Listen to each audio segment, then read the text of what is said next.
Hi everyone, Carl here. As this episode publishes on the 19th of June 2024, and as Minecraft celebrates its 15th anniversary, here at the Withering Effect, we are marking our 5th anniversary, as our first episode was published on June 19th, 2019. We've experienced many changes along the way, but our gratitude to each and every one of you for listening and supporting has remained constant. To celebrate, we're excited to share 2 exclusive Minecraft shirts designed by DuDs and myself, which you can download and merge with your own player skin at thewitheringeffect.com/skins. Thank you for being part of our community, and now here's episode 179.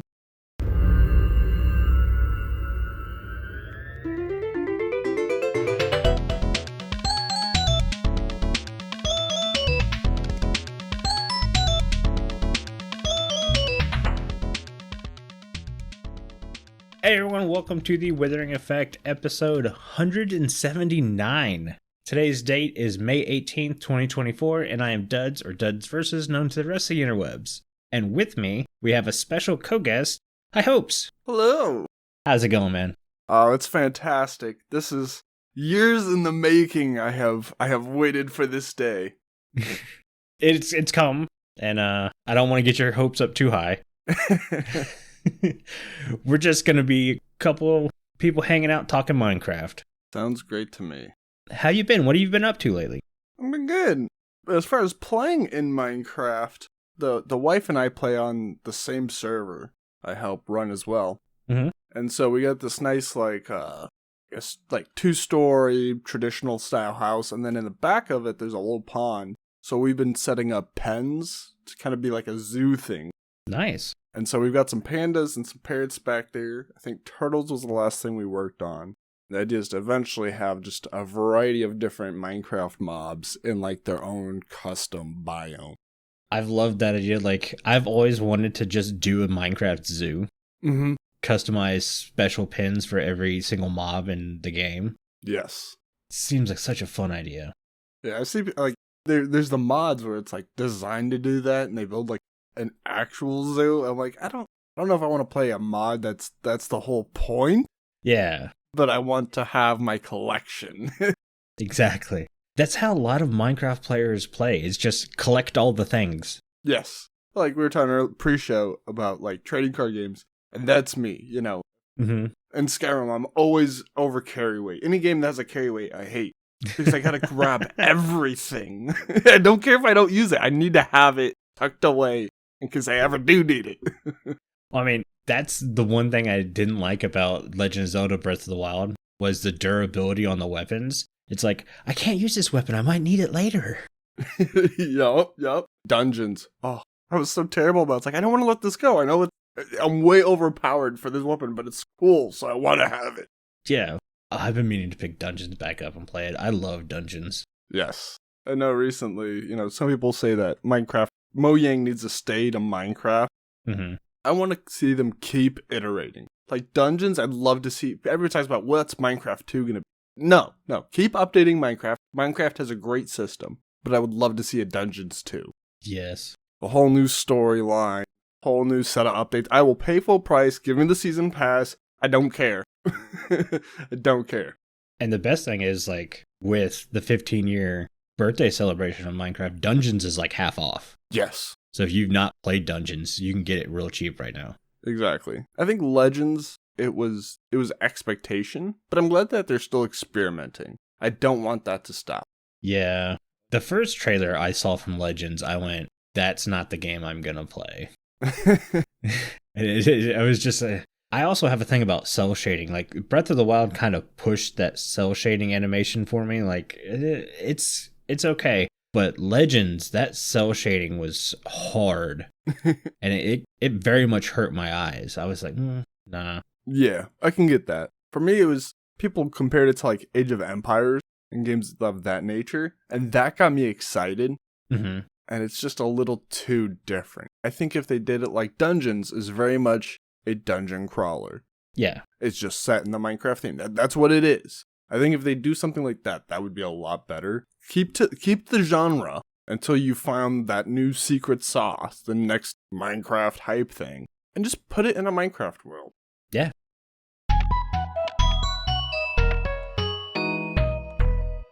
You know what? We're like 4.5 minutes in, and I forgot to have you like talk about yourself. I've known you for years now, but I realize our audience might not. Go ahead, talk a little bit. So what do you do? My name is High Hopes, obviously. The way Duds and the team and I got to know each other is they were the first to give me the opportunity to be a mod. And that was my springboard. I help Rebel JC, I help a few other creators. And through that, I ended up starting my own podcast, largely influenced by Duds and, Rebel, all their great guests that they've had on here. Which has a great name, by the way. Yes, The Beacon. Mm-hmm. I wanted something iconic. I knew my goal was to spread light on things that weren't being discussed. They always talk about find your niche. And so, of course, we know of the other show with The Voice. And So I was like, well, nobody's talking Bedrock. There has been an alternative show that showed up and disappeared for a period. But Bedrock wasn't being discussed. So that's where I started. I started off on Bedrock Legacy Edition. So that's what I was doing. And it has evolved with time to be more of a interview show. The goal is to bring up people in the community, whether that's other podcasters, whether that's streamers, content makers, or even people from a different perspective who work in the safety field, which is my latest job. I work for Gamer Safer, and I review servers to verify that they meet the MUG, Minecraft Usage Guidelines, and they meet the FindMCServer.com policies and rules. So that way parents and players can find safe servers to play in. And it's unlike your typical search site or listing site where it's not, who paid the most to get top. Everything is designed to find what you want. Small or big, Java, crossplay, Bedrock, mini games or not, whatever it is you're looking for. That's a bit of what I do IRL, and then content-wise, The Beacon. I stream when I have time. You even helped the Withering Effect server on Gamer Safer, which was awesome. Nothing extra. It was nice because you guys were very already compliant. The biggest thing that holds us back with reviews is just owners not responding to email or wanting to spend more time arguing or pointing fingers. Yeah. We do our best we're very thorough. We look at the whole community, not just the server. Mm-hmm. But things can always change after it's been reviewed. And that's why we do spot checks. That's why we encourage the community. If you see a server that is in violation or that is doing something they shouldn't be doing, let us know and we'll look into it. Mm-hmm. The worst time to do that is in the middle of your own review. Yeah. Just let's get you finished, wrapped up, and then by all means send me an email and be like, hey, thank you for your help, or don't thank me. I don't care. But once you're done, then tell me, hey, these servers are doing these things. You had an issue with me. And every server is unique. What's a violation in one scenario might not be in another. Yeah. So, for example, a common thing we see is crates. If you don't know what a crate is, it's a common thing on servers where you can oftentimes buy with real money a key, and then you have a chance of getting something. Mm. So, we make sure there's odds on there. We make sure that there's no chance of getting nothing, yada, yada, yada. And so if there's money in there and there's a leaderboard tracking who's got the most money, now you have a competitive advantage. Because if I have more money than you in real life, I can climb that leaderboard. Yeah. And then somebody else might not have the leaderboard. And so they're like, well, they have money in their crate. Yes, but there's context. There's extra detail. Yeah. With a server like yours, it was very easy to help get through because we didn't need to go back and forth over 50 messages. Yeah, all Carl and I and the team at the Withering Effect wanted to do was just give people a safe place to play Minecraft. That was it. So, let this be your cue. I know it's not ad time, guys, but go over to patreon.com/The Withering Effect and sign up, my friends. I've been a long-time listener, and I'm grateful for my benefits. There is something of a 5-year anniversary coming up, and Carl and I are working on fun stuff for that. We need more, Duds. We need more. We need exclusives. There will be more live recordings. We already do the live show in the Discord, but we plan on permanentizing the studio on the server so people could physically be in the game while we record. Ooh, that's exciting, guys. I can't say that for every show, but we're trying to do that more. That's awesome. Get a lot more engagement and interaction there. Mm-hmm. Fantastic. It depends on how distracting the audience is going to be. If they're just running around jumping the entire time. Might have to just put yourselves in the game and then minimize the game so you don't actually see them and all the shenanigans. But then you're going to open it up. It's like, oh, this could never be put on YouTube. Yeah. No. Withers, Aerington. Withers. He said spawning blazes and wardens. Yeah, Aerington's listening live. The actual studio is protected, so the only people who can create things are me and Carl. Sorry, guys. We tried. So you can't even break blocks. No trolley for y'all. No. But let's hop into the news.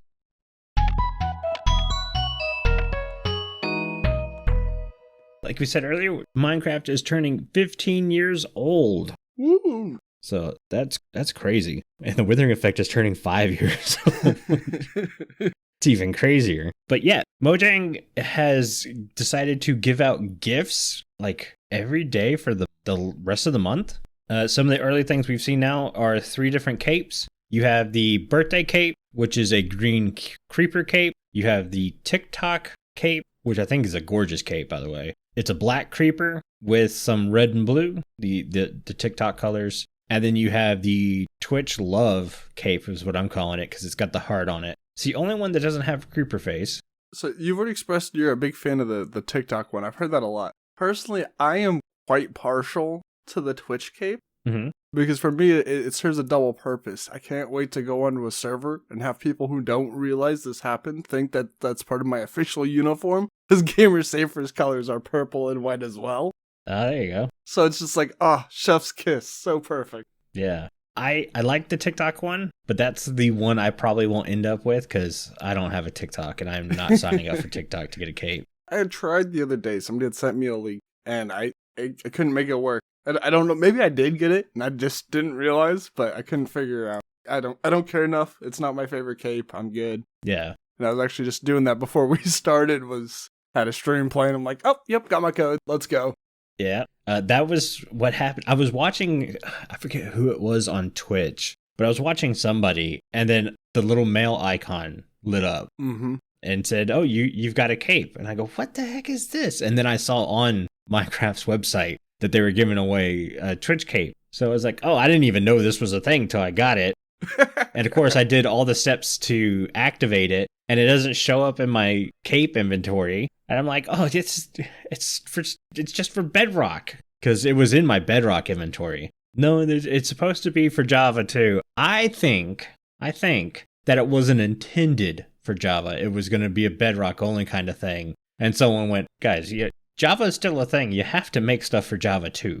My big theory about this is the 15-year birthday cape, the green creeper one. I also went ahead and did the code and everything for that one. That showed up immediately.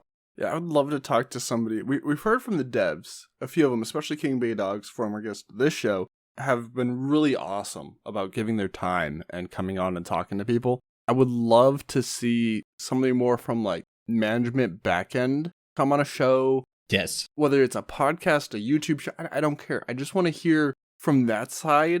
Maybe we can get better understanding of how these decisions get made, where things are coming from. Yeah. Because this community as a whole is so quick to jump on either Java hate, oh, they forgot about Java, or oh, they don't like Bedrock. Bedrock gets nothing.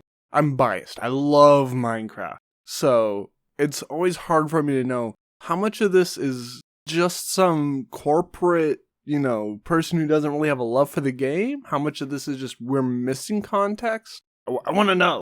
I definitely think the big context is Bedrock is the majority of players. They are. I mean, they're like, I don't even know the numbers, but they have to be at least 70% of players are Bedrock players. So you definitely want to cater to your majority, which makes 100% sense. And I'm absolutely positive that it's easier to do add-ons and capes and stuff like that with the coding for Bedrock. I'm sure with Java, it's a huge pain in the butt, but I've come to understand that's the way Java players are going to get treated. That being said, I'm not going to move to Bedrock. I really do prefer the Java thing. And I've played the Bedrock version. So anyone said, well, you haven't played it. You don't. I started on Bedrock and then I moved to Java and I still prefer Java.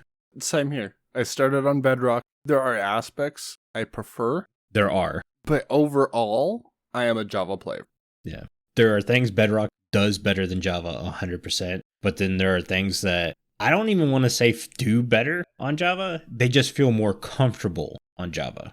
Yes. For me, it's little things like being able to put torches or my tools in the offhand. That's probably the number one thing I use. Yeah, I hear the offhand argument a lot, like that's the only thing Java has. I barely use that offhand.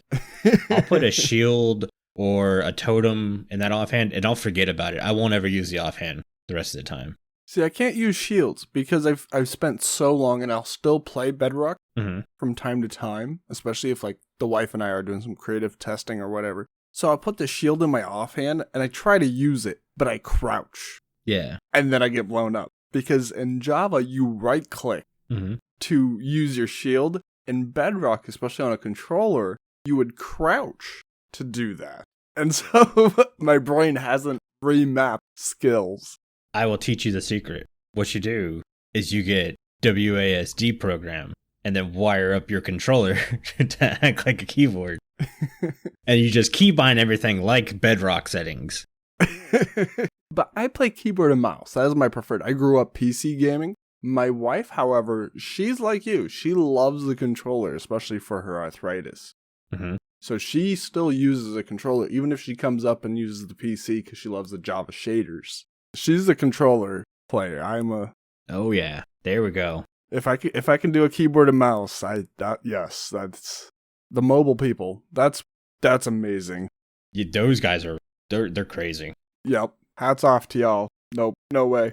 A couple years ago, I was at a place getting my oil changed, and I saw a kid playing Minecraft on a cell phone, and they were doing things. I had no clue how they were moving around and cutting up blocks, and so I was like, jeez.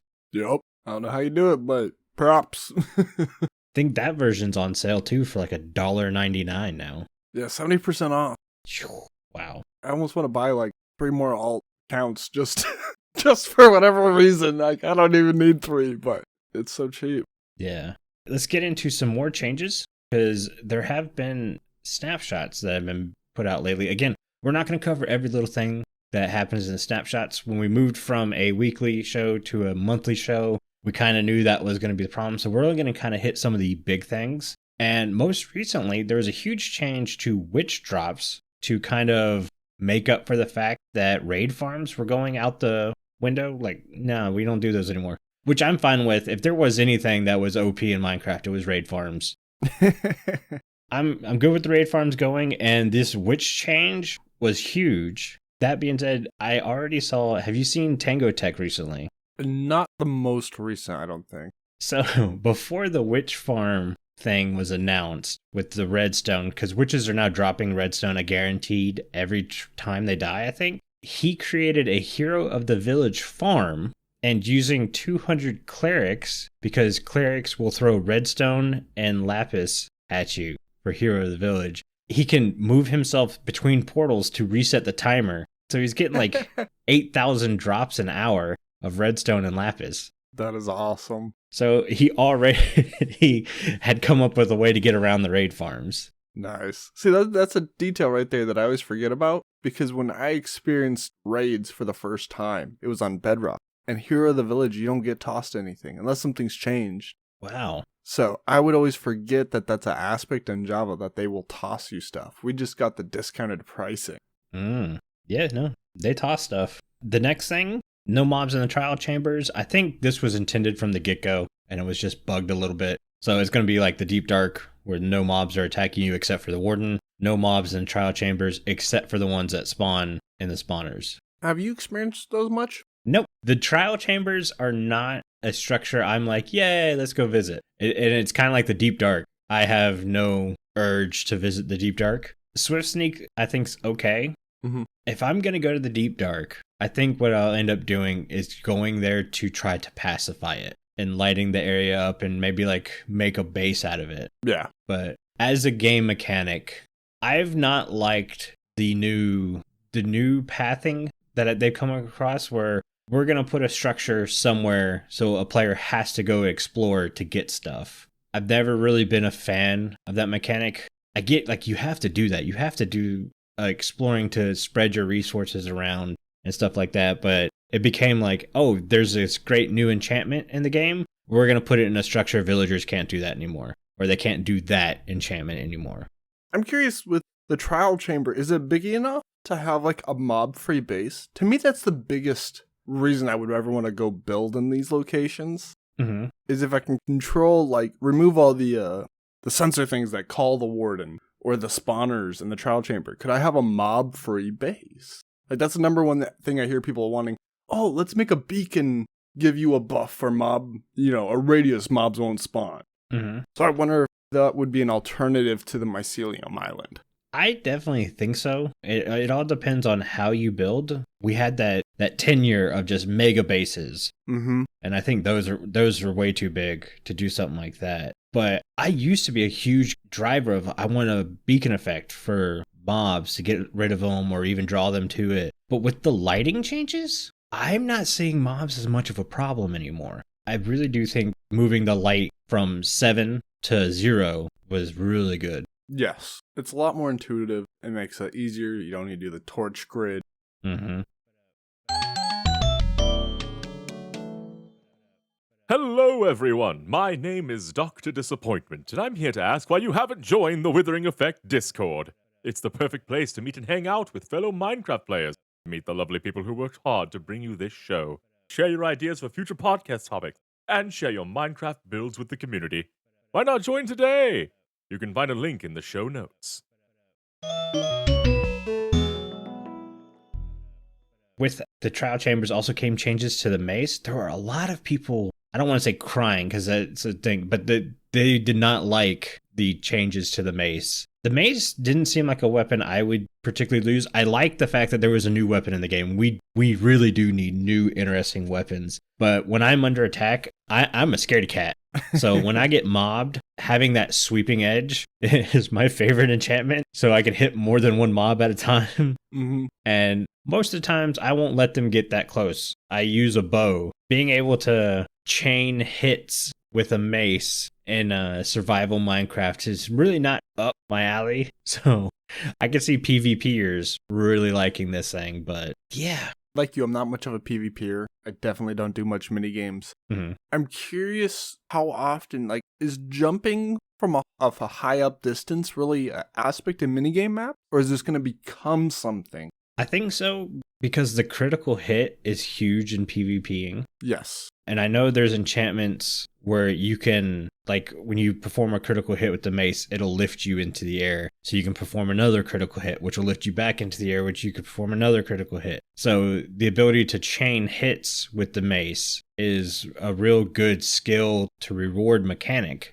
Yes. I'm curious to see I think that could be interesting because it makes combat more, from a spectator perspective, more interesting. I'd be more inclined to watch two people duke it out. Mm-hmm. If one of them is flying up like Yoda, Yeah, swinging that giant mace around, bouncing all over the place. And I'd like to see something like that, with the Trident and the combat update in general is just, even if it's not necessarily great in PvE, make it more interesting. Because when I watch people PvP for the most part, it's sword swings, back and forth real quick, maybe a little bouncing around and then it's over. I'm like, eh.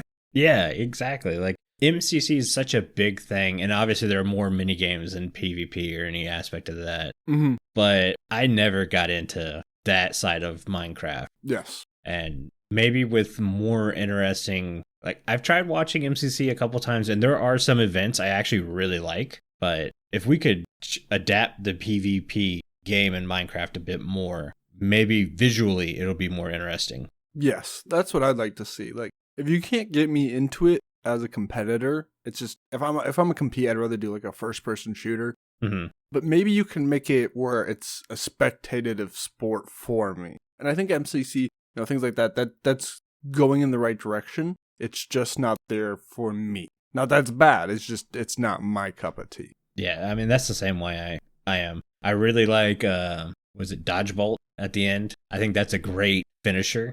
Mm-hmm. For the whole tournament event. They really found a game that's easy to understand, visually interesting, and it's a big event at the end, and it's a home run for sure.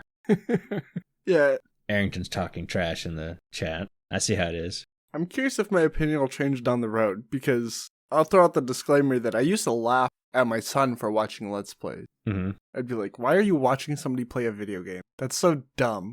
Just go play the game yourself. Mm-hmm. And now, most of the friends I have are content creators. So I either watch some Let's Play, I stream playing a video game. Yeah. So, I mean, I'm not saying I'd never get into it. I think it might be different. But overall, I'm like, yeah. But I would love to see them with the mace bring that into the PvE world as well. I get some aspects, like the exploring, they're reaching a part of the greater audience, and not everything is going to always overlap great. Mm-hmm. But I would love to see a combat update that introduces some more unique weapons and brings some balance to the Force.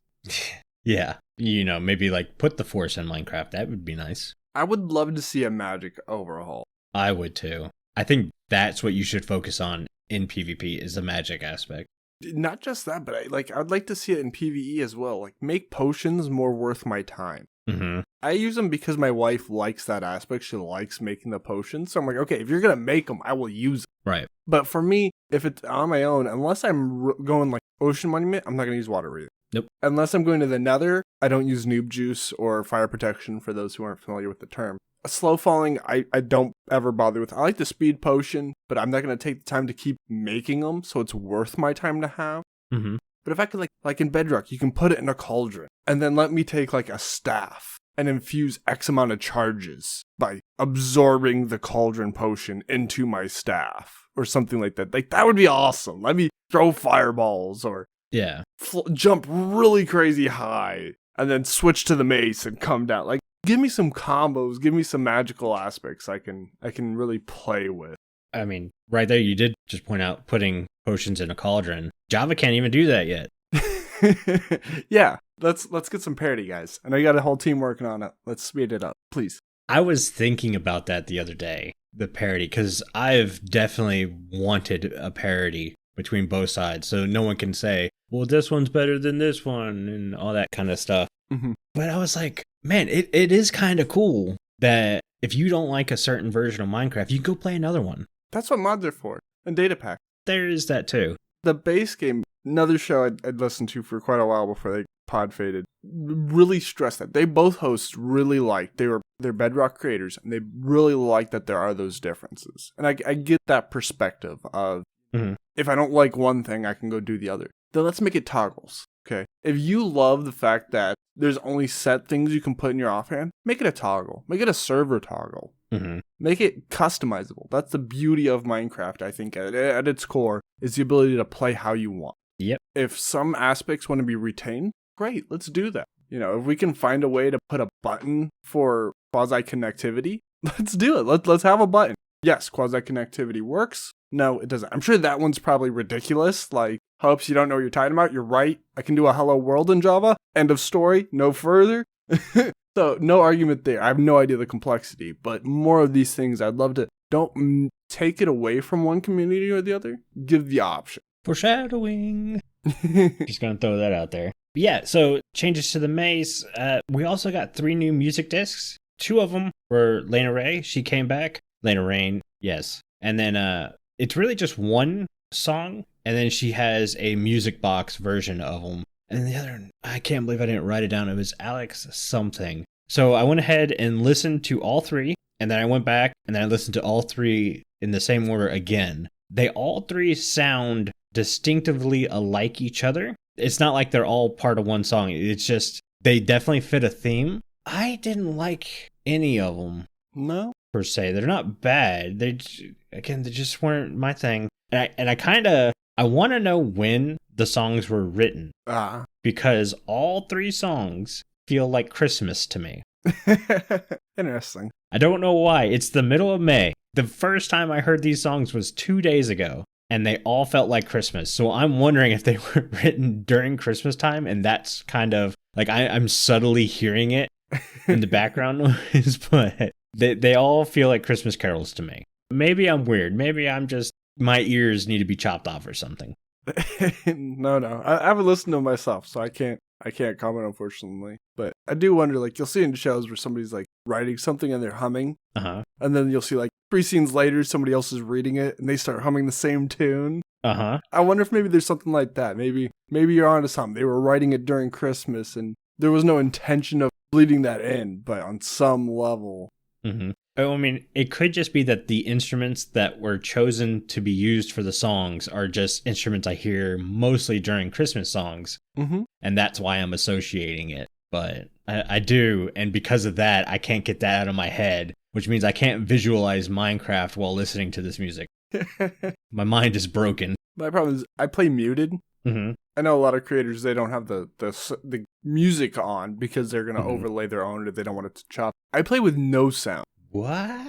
Because yes. So I don't ever hear creepers. I don't hear gas scream. I hear nothing because I'm so used to playing, even if I'm playing on like my laptop, Bedrock or Java, with my wife next to me, having the 2 sounds gets confusing for me. Yeah. And so if I'm playing Java, I'll have subtitles. If I'm playing Bedrock, I'd have nothing. And I just pray. Bedrock doesn't have subtitles? Not unless it's been introduced. I haven't kept up to date Yeah. as of late with every little change, especially with the podcast having moved away from the news orientation. Mm-hmm. But no, when at least last time I looked, Bedrock did not have subtitles. That had not been introduced. I bet you that'll be, if it hasn't been changed, I bet you it'll be changed soon. Yeah, I'm sure it's definitely on their list of things that they're working out how they can do it right. I think accessibility is an important thing. So I can't imagine that being deliberately ignored. I assume there's some sort of challenge they're working through. Mm-hmm.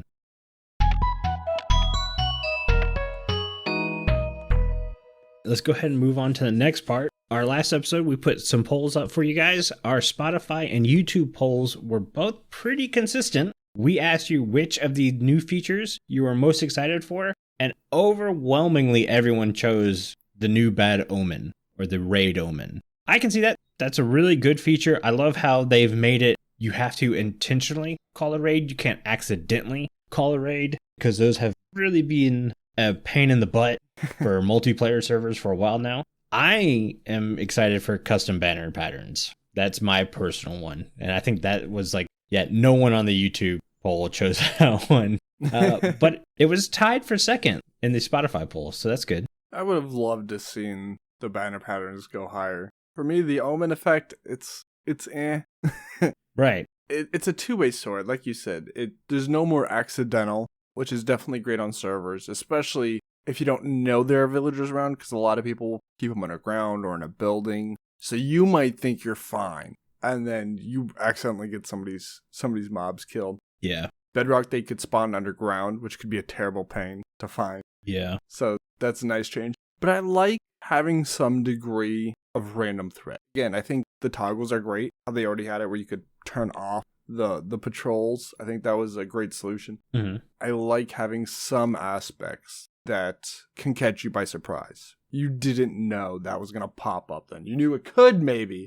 Exactly, yeah. But you couldn't say, oh, I know this is going to happen. Woodland Mansion, Outpost, Ocean Monument, you know the threats are there once you've experienced it once. We all fall for the Desert Temple the first time, but don't you dare try to get me a second time. What if there was like a 10% chance of killing a Vindicator would spawn a raid at a Woodland Mansion?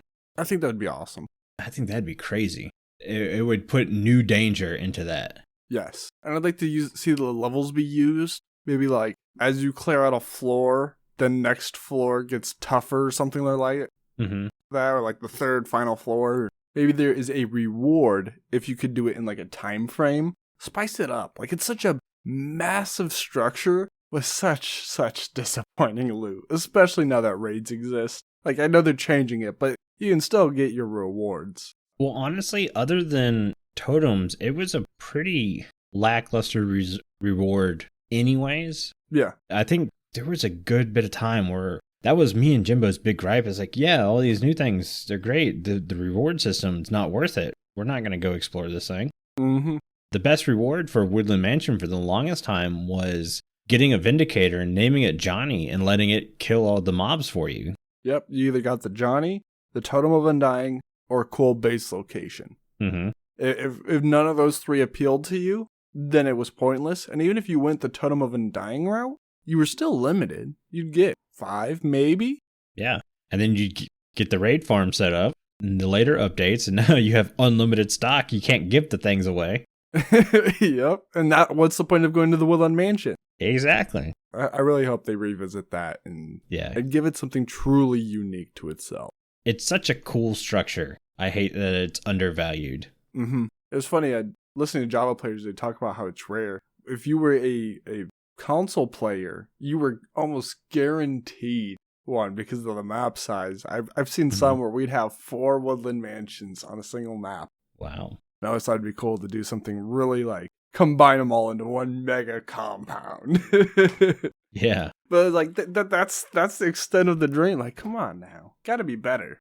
I actually have one near my base on Channel 64 this season. If I pop out the front door and head east, there's one, well, literally over my little mountain ridge of jungle. It immediately turns into dark oak forest. About 400 blocks away, there's a Woodland Mansion.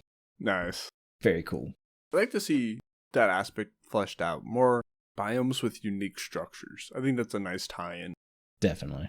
When they were doing the biome updates, I kind of assumed that every biome would get a unique structure that had a percentage of chance of spawning there. Mm-hmm. But when's the last time we got a good biome update? I mean, they did the mangrove swamp, but I don't consider that a biome update. That's a whole new biome. Yeah. It's like the bamboo jungle. To me, those are their own things. Yeah. So we had the spruce. Yeah, that got the update. Of course, that was the first one we got. Yeah, I think that's the only one we got. Everything else have been new. We voted for the swamp, but we've already agreed it's its own thing. It's not an update to the swamp. Correct. We're supposed to get desert. We're supposed to get badlands. Mm-hmm. I really want Savannah. Yes. I love the Savannah, and it really could use a tweak. I had really thought that was going to be coming with the armadillo. I did too. Or the badlands. Like, I figured one of them was going to get, whoever the armadillo went to was going to get a whole biome update to some extent. Mm-hmm. Yeah. Oh well. You can get a discount on your own Minecraft server through our partnership with Bisect Hosting, offering our community 25% off any game server for their first month. This is for new clients only. Visit bisecthosting.com/TWE and use the code TWE at checkout to receive the discount. Let's move on to the listener comment. This one's kind of a fun one. I chose this one because of how out there. It has nothing to do with the show. But Boone asks, Duds, if Jimbo were to be one type of chip, which one would he be? I think this is hilarious. I chose Jimbo is a tortilla chip drizzled with lime juice and a sprinkle of chili powder. That's Jimbo in chip form. I like that. That's funny. Mm-hmm, mm-hmm. I want to see the memes, guys. Audience. I want to see the memes. Show me some great Jimbo as a chip, and then don't stop there. Get everybody. I want to see Duns and Carl and Decoy. It's Jimbo's Minecraft skin on a tortilla chip. But being carried away by a bee. Being carried away by a bee. It's just him screaming. That would be too much. Nah, perfect. I want to see a mod. Get the meme, guys. And then modders, jump on that meme. Bring it to life. Jimbo, we'll have a package for you soon. He will not like this. He was like, I retired. Why am I getting pulled back in? You cannot walk away.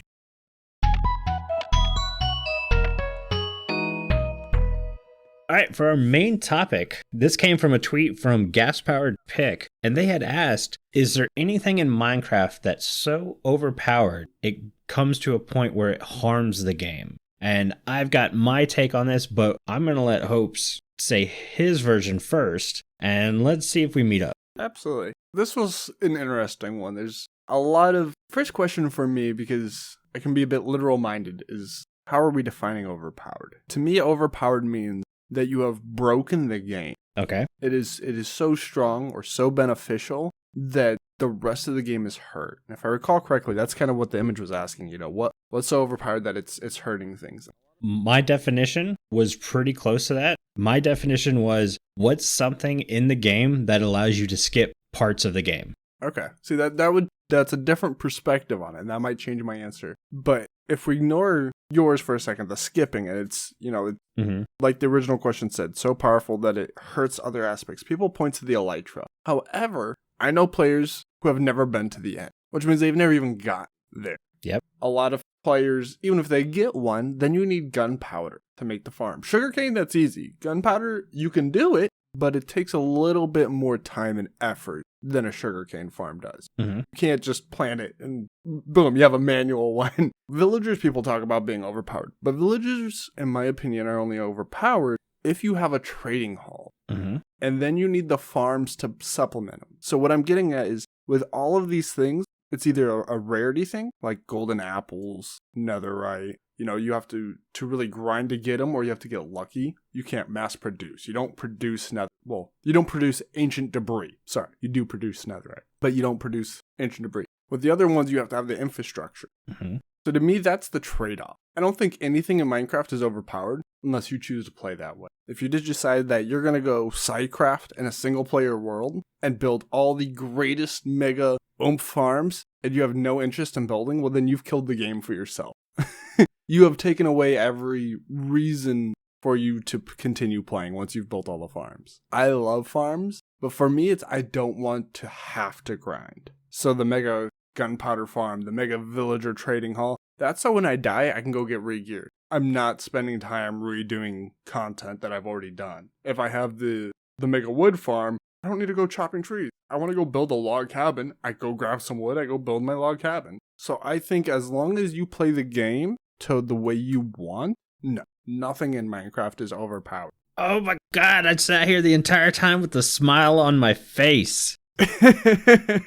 My note, I have one note that says nothing can harm the game.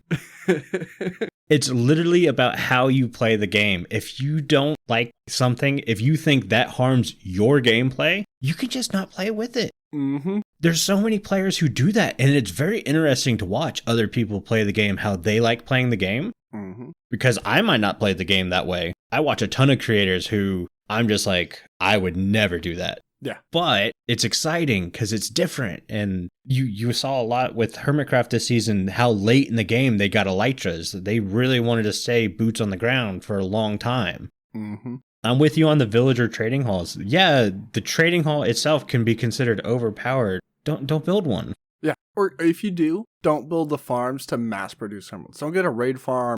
Yeah, exactly. Don't build an auto mullen care farm. Or if you build farms, keep them semi-automatic. Mm-hmm. Still have to go in and replant yourself. Still have to harvest yourself. Or some aspect. Keep something to it. Mm-hmm. If you have the whole trading hall already and the farm, don't zombify your villagers. Keep the prices high. Build friction for yourself.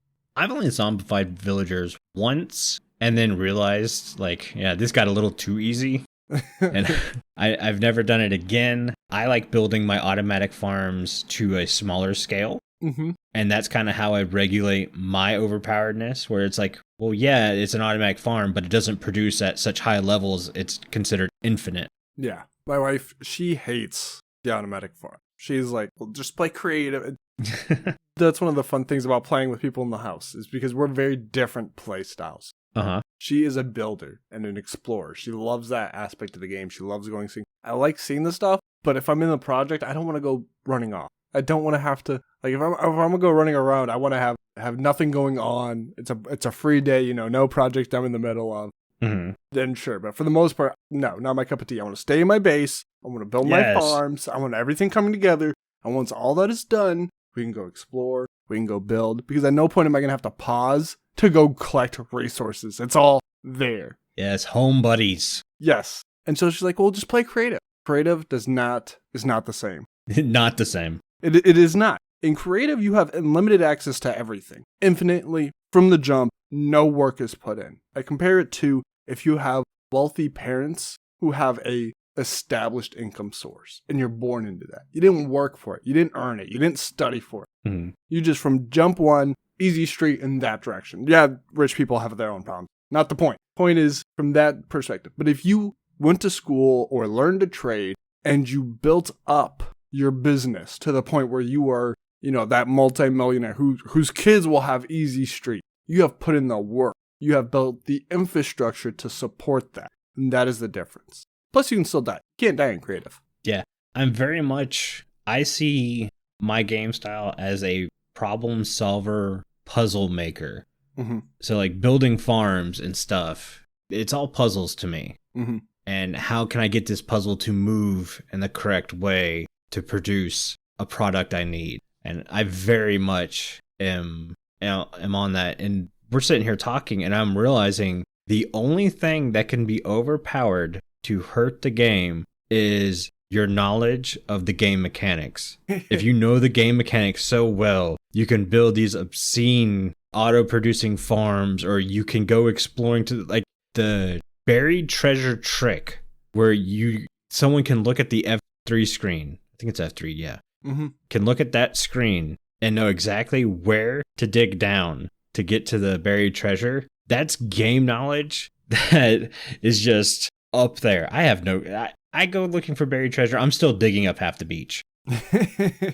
But yeah, I guess there's no single item in the game that could hurt it. From my perspective, it's just knowledge. If you know the game so well in and out, it changes your gameplay. That might be the only thing. You mentioned like building that mega farm. I still disagree with that. On our server, we're building one of Logical Geek Boy's gunpowder farm. Mm-hmm. We've probably got like 6 beacons down there. We're tearing whole chunks. It's like 4 or 5 chunks. It's massive. 256 by 256, I believe, is the whole. All the way from bedrock to the surface. Mm-hmm. And yes, once it's all done, nobody on the server will ever need a gunpowder farm or to kill a creeper again. But it's been in the works for months. I think it started off with 2 of us. I think there's 5 or 6 people now who have all helped dig in this hole. No building has happened. Mm-hmm. And when I go in, I don't play often. And when I do play, I don't work on the hole often. But like that's why we have multiple people. And I will spend, 2-3 hours digging at a time if I'm going to go do that. And we're still just digging with efficiency 5 picks and haste 2 beacons. And so, yeah, the reward will be huge. And to me, that's when we talk Minecraft and we talk about these updates, that's always what it comes down to. The Trident is really cool, but does it do enough damage to be worthwhile? The crossbow, it's really cool, but is it worth it when you can get a bow with power 5? And that's always what the community comes back to is, are you having to put in the work for the reward? Mm-hmm. If it's too easy, then people get upset. Like Iron Farm. People say those can be a little too easy today. And there's not enough challenge. Then sure. But with like the mega farm, to me, the thing that separates it from creative is you have to take the infrastructure first. You have to get, if it's a complicated farm, you have to get the redstone materials and the components. You gotta go to the nether for the quartz. You gotta get the iron for the pistons. The hoppers. Oh my lord, hoppers are expensive. Mm-hmm. So you gotta bring all these things together. And so it's not like you're just snapping your fingers and getting free stuff. That's what I think people often forget when they see these ridiculous Sidecraft level farms of insanity, Tango Tech getting 800 redstone an hour. You still had to set up everything to make that work. And if you play a long-term world, once an update comes out, that might break every farm. Yep. It might not even break your main farm. It might break the little subsidiary farms if you're feeding resources into the crafter for a whole new farm. Yeah, I've got a world I created before the Nether update that I'm still playing on to this day. Mm-hmm. And everything I've built, redstone farm-wise, has been to minimalize the taking advantage of what could be considered a glitch in the game, just because I don't want it to break. The only thing that might break is my storage room. I built one of those Mazuma Games storage rooms.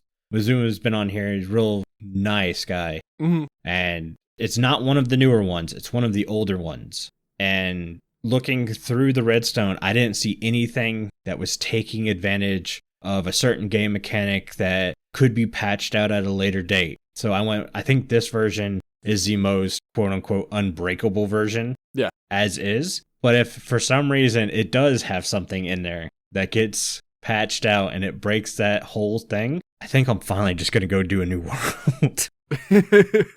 Those things, I love them. I don't have one on this season of Channel 64. I built the first one last season on Channel 64, and then I built it into my single player world. And I'm missing it this season. yes, it is faster to just manually put my stuff up than the machine can do it. But I forgot how much I just like throwing everything into a single chest, going and grabbing something to eat or getting a drink, maybe looking over my video edits at the same time and just letting it do its thing. Mm-hmm. Absolutely. Yeah. For me, it's like my wife is a bit OCD. So, we base together and everything has its place. Uh-huh. Everything has got a chest where it belongs, where it needs to be. And it's all manual. I am determined one of these days I am going to have enough of a period where I can build a whole sorting system. And people will say, like, yeah, but you can do it faster manually. Maybe. Mm-hmm. Depending on how huge it is and how far around you got to run around to find everything. Yeah. But it's like we're homebodies already. I don't go off on 10K block adventures every day. Once in a while, sure. So most of the time, I'm already in the loading zone. Like, all my forums are around me. My storage system, who cares if it takes 20 minutes? I'm going to be playing for 20 minutes, my bro. Mm-hmm. It will be sorted by the time I go to log off. Exactly. But I think that's going to do it, man. We hit right on time, too. Awesome. I kept looking down. I'm like, I think we're doing all right. I'm not sure. Yeah, we're on the money. I was afraid I might have gone a little too yappity at times. I was like, we'll see. That hasn't shut me up yet, so I'm going to keep going. Never. Before I have Hopes read us out, I want to say a huge thank you to all of our patrons who are supporting the show. Our milk level patrons are Aerington, Aubni, FragileRock, Jronman, Loki, Mr. Monkey, and the Meme Bug. If you too would like to get access to extra content and exclusive benefits, including our brand new Minecraft server powered by Bisect Hosting, please consider joining at patreon.com/The Withering Effect. If you like the show, you can share it with all your friends and on social media. If you listen on Spotify, rate and follow us so you never miss a future episode. Or if you listen on Apple Podcasts, leave us a nice review. Doing any of these helps the show reach more listeners. If you'd like to get in contact with us, send an email to podcast@thewitheringeffect.com. Tweet us, leave a voice message, or join our Discord where you can have a chat with everyone who works on the show and fellow listeners. All the links are in the show notes. This show has been brought to you by our digital producer Carl, myself, and our special guest, High Hopes. The amazing music you hear throughout the show was created by the one and only Decoy. Everyone's social media info can be found in the show notes. You guys have been awesome. Thank you so much for getting withered with us. You should go drink your milk now. Bye. Bye.